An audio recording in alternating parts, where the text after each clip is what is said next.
মানুষ, প্রথমত আমি তার আত্মার প্রতি শ্রদ্ধা জানাচ্ছি। আর তার আন্দোলনের সাথে আমরা সেই ছাত্র জীবন থেকে এবং দীর্ঘকাল তাকে দেখেছি যে তিনি কোনো প্রকার আপোষ করেননি। মৃতদেহ ইতিমধ্যে জাতীয় শহীদ মিনারের গেটে এসে পৌঁছেছেন। আমরা আমাদের এই মঞ্চে তাকে নিয়ে স্বৈরাচার বিরোধী আন্দোলন, এখানে ফ্যাসিবাদ বিরোধী আন্দোলনে তার যে অগ্রসর ভূমিকা, সেই অগ্রসর ভূমিকা কিছুক্ষণের মধ্যেই মঞ্চে নিয়ে আসা হবে। মঞ্চে নিয়ে আসার পর শ্রমজীবী মানুষের আন্তর্জাতিক সঙ্গীতের মানিত রয়েছে। এটা শুধু আজকেই নয় বা এই মুহূর্তেই নয়, আমরা গত 50-60 বছর ধরে দেখছি তিনি বাংলাদেশের শাসন ব্যবস্থা নিয়ে বাংলাদেশের শাসক ঘোষণার সূচনা করেছিলেন কিন্তু বদরুদ্দিন মোমেন। তিনি সেই 72 সালেই দেখিয়েছিলেন এই সংখ্যাগুলো সন্নিবেশ করা হয়েছে। এই সংবিধানের অনিবার্য পরিণতি হচ্ছে একদলীয় শাসন, এক ব্যক্তির। আগামী দিনে একটা বড় ধরনের গণরূপান্তর, আমরা দেশের রূপান্তর, এমনকি আন্তর্জাতিক ক্ষেত্রে একটা বড় রূপান্তরের রাজনীতি গড়ে উঠবে।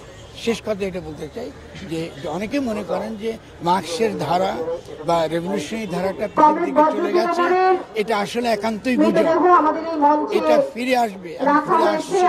তারই একটা লক্ষণ মাত্র বাংলাদেশে আমরা দেখেছি 5ই আগস্ট। এবং এই যে পৃথিবীব্যাপী রূপান্তরের যে লক্ষণ, এই লক্ষণের চিহ্ন বাংলাদেশে অত্যন্ত স্পষ্ট। এটা দাঁড়াবে। কেউ যদি মনে করে 5ই আগস্টের পেছনে ফিরে যাবে, এটা হবে বাংলাদেশ এগিয়ে। আমরা কমরেড বদরুদ্দিন মোমেনকে আমার পক্ষ থেকে ভালোবাসা, আমাদের সকলের পক্ষ থেকে ভালোবাসা, তাকে আমরা মনে রাখবো। যা শিক্ষা আমরা পেয়েছি এটাকে আশ্রয় করে আমরা একটা বড় জায়গায় পৌঁছাবো। জনগণকে নিয়ে বৃহত্তর পরিসরে আমরা অবশ্যই বসবো। সবাইকে শ্রদ্ধার মানুষ, প্রথমত আমি তার আত্মার প্রতি শ্রদ্ধা জানাচ্ছি।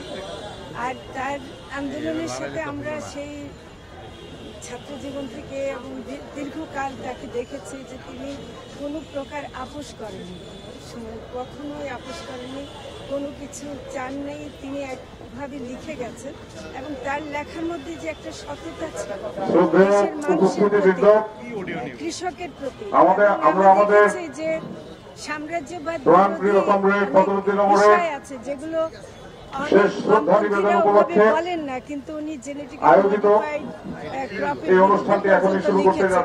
আমি সেই মনে করি যে আজকে আমরা কমিউনিস্ট আন্তর্জাতিককে হারালাম, আমরা কমরেড বদরুদ্দিন মোমেনের স্মৃতির প্রতি আমরা শ্রদ্ধা জ্ঞাপন করছি। যুক্ত করেছিলেন।